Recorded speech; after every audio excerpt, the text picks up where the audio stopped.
Bapak Ibu umat beriman yang terkasih dalam Tuhan, pada suatu waktu seorang teman menelpon saya. Dalam pembicaraan singkat namun penuh makna kala itu, dia berkisah tentang apa yang ia rasakan ketika dia harus alpa ke gereja untuk mengikuti Misa Kudus. Tentu saja bukan kealpaan yang dibuatnya sengaja, namun situasi COVID-19 lah yang membuatnya tidak mungkin untuk berkumpul bersama orang, terutama umat di parokinya. Sejak gereja ditutup, katanya dia tidak menyambut tubuh Tuhan. Ada kerinduan mendalam untuk berkumpul bersama sebagai komunitas gerejawi yang ia rasakan selama meluasnya pandemi ini.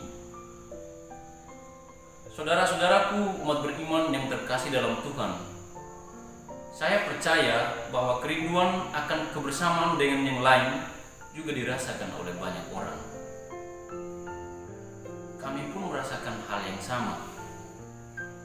Demikianlah ciri dasariah manusia sebagai makhluk sosial. Kita memang selalu ada dalam kebersamaan dengan yang lain. Dan dalam kebersamaan yang demikian inilah biasanya apa yang dianggap suci dan sakral dirayakan, dijunjung tinggi, dan menjadi sistem tindakan yang terulang dan terpola. Matius dalam Injilnya hari ini mengisahkan dengan jelas bahwa kerinduan untuk mendengarkan dan mengikuti Yesus itu juga terjadi dalam konteks pengikutnya. Dikatakan bahwa ketika Yesus bermaksud untuk mengasingkan diri ke tempat yang sunyi, orang banyak yang mendengarkan dia, mengikuti dia dengan mengambil jalan darat dari kota-kota mereka. Namun ketika melihat orang banyak yang besar jumlahnya, tergeraklah Yesus oleh belas kasihan dan ia menyembuhkan orang sakit. Yesus berbelas kasihan kepada mereka. Lebih lanjut, menjelang malam ketika para murid ingin menyuruh orang banyak itu pergi mencari makanan di desa-desa, Yesus memberikan pelajaran kepada mereka, kepada para muridnya, kamu harus memberi mereka makan. Yesus tidak menyuruh mereka mencari makan sendiri, melainkan ia menyiapkan makanan bagi mereka yang lapar dengan mujizat penggandaan roti. Saudara-saudariku yang terkasih dalam Tuhan, makanan tentu saja menguatkan kita secara jasmani. Namun, makanan yang diberikan Yesus adalah sebuah simbol perjamuan surgawi yang mempunyai kekuatan spiritual untuk kehidupan kekal. Makanan spiritual inilah yang disediakan Allah bagi manusia yang setia pada perjanjian abadi dengannya, seperti ditegaskan Nabi Yesaya dalam bacaan pertama. Hai kamu yang haus, marilah dan minumlah. Kamu akan mendapatkan makanan yang baik dan menikmati sajian yang paling lezat. Lebih lanjut, dalam melakukan mujizat penggandaan roti, Yesus melibatkan atau mengikut sertakan para muridnya untuk membagikan roti itu kepada banyak orang, dan mereka semua makan sampai kenyang.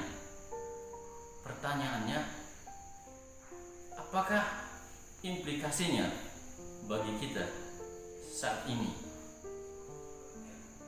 Semua orang tentu sudah tahu bahwa dunia kita saat ini sedang terluka, baik itu karena COVID-19, sebuah penyakit mematikan yang berdampak luas bagi semua orang di seluruh bumi, ataupun karena aneka persoalan sosial lainnya seperti kemiskinan, ketertindasan, ketidakadilan yang terjadi di hadapan kita.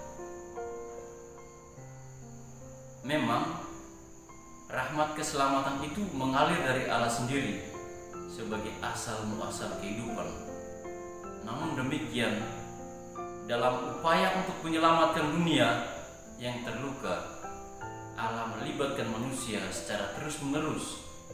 Allah menjadikan manusia sebagai rekan kerjanya untuk secara bersama-sama menjaga, merawat, dan menyembuhkan dunia. Saudara-saudariku umat beriman yang terkasih dalam Tuhan, memang keberimanan kita kepada Tuhan adalah urusan personal. Saya, kamu, dia, atau mereka dengan Tuhan. Namun perlu diingat pula bahwa kekatolikan bukanlah hanya sebuah basis persekutuan umat yang semata-mata untuk berdoa. Menjadi orang Katolik itu berarti kita dipanggil untuk bersaksi dan melakukan kehendak Bapa, beraksi. Di tengah pandemi COVID-19 yang melukai dunia saat ini, kita dihadapkan dengan aneka berita terkait keterlibatan banyak pihak yang mendonasikan kelebihan mereka untuk penanganan COVID. Lebih lanjut, ada banyak tenaga medis yang kemudian menutup mata karena pengabdian yang luar biasa. Kisah-kisah ini mestinya menjadi semangat kita juga untuk berbelas kasih, berbagi, dan berbuat baik, terutama untuk mereka yang paling membutuhkan. Akhirnya, saudara-saudariku, ada 3 hal penting yang bisa dipetik sebagai buah dari permenungan hari ini. Pertama, kita dipanggil untuk berbelas kasih. Sebagai orang Katolik, kita dipanggil untuk berbelas kasih, berbagi satu dengan yang lain, dan menjadi pribadi yang ekaristis, pribadi yang mau dipecah-pecahkan atau berkorban bagi orang lain. Paus Fransiskus menegaskan, ketiga hal ini adalah jalan yang mengarahkan kita untuk melihat kebutuhan dunia secara lebih luas, penuh persaudaraan satu dengan yang lain. Amin.